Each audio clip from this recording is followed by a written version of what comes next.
Welcome back to channel. நம்ம பாண்டிச்செல்வி சேனலில் எந்த மாதிரியான இன்ட்ரெஸ்டிங்கான நியூஸ் நம்ம வந்திருக்கு அப்படின்னு பார்த்தீங்கன்னா, அனைவரும் ஆவலோடு எதிர்பார்த்த மகளிர் உரிமை தொகைக்கான புதிய அப்டேட்டுன்னு சொல்லலாம்.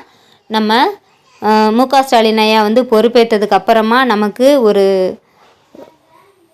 மகளிருக்கு மிகவும் உரித்தான ரெண்டு விஷயங்களை ரொம்ப உரித்தான ரெண்டு விஷயங்கள் செஞ்சார். அது என்னென்னு பார்த்தீங்கன்னா, மகளிருக்கு இலவச பயணம். அது மட்டும் இல்லாமல் மகளிரை கௌரவிக்கக்கூடிய வகையில் அடுத்த திட்டம் என்னென்னு பார்த்தீங்கன்னா, மகளிர் உரிமை தொகை செப்டம்பர் 15, 2023 வருஷம் நம்ம மு.க. ஸ்டாலின் ஐயா திறந்து வச்சார். அதன் மூலமாக 1,65,00,000 பேர் இதில் பயனடைஞ்சாங்கன்னு சொல்லலாம்.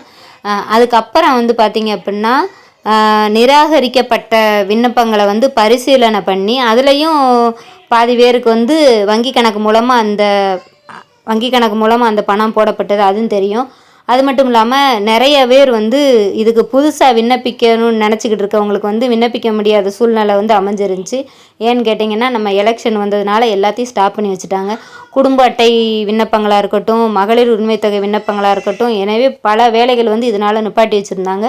அதை நான் உங்களுக்கு போன வீடியோவில் அப்டேட் பண்ணியிருந்தேன். இப்போ நம்ம உதயநிதி ஐயா என்ன சொல்லியிருக்காங்க அப்படின்னா, மகளிர் உரிமை தொகை திட்டத்துக்கான முகாம்கள் வெகு விரைவில் எல்லா மாவட்டங்களிலேயும் நடத்தப்படும் சொல்லியிருக்காங்க. ஆனால் அது எந்த தேதியில் நடத்தப்படுங்கிற அப்டேட் நமக்கு கிடைக்கல. அது வெகு விரைவில் நடக்க போகுது.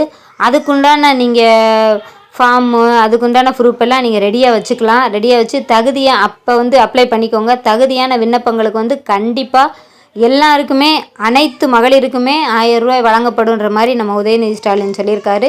இது சூப்பரான நியூஸு. எல்லாரும் காத்துருங்க. எலெக்ஷனுக்கு அப்புறம் ஜூன் மாதத்துக்கு அப்புறம் இதுக்குண்டான அப்டேட் வெளியாகும். நான் அதை உங்களுக்கு தெரிவிக்கிறேன். தேங்க்யூ.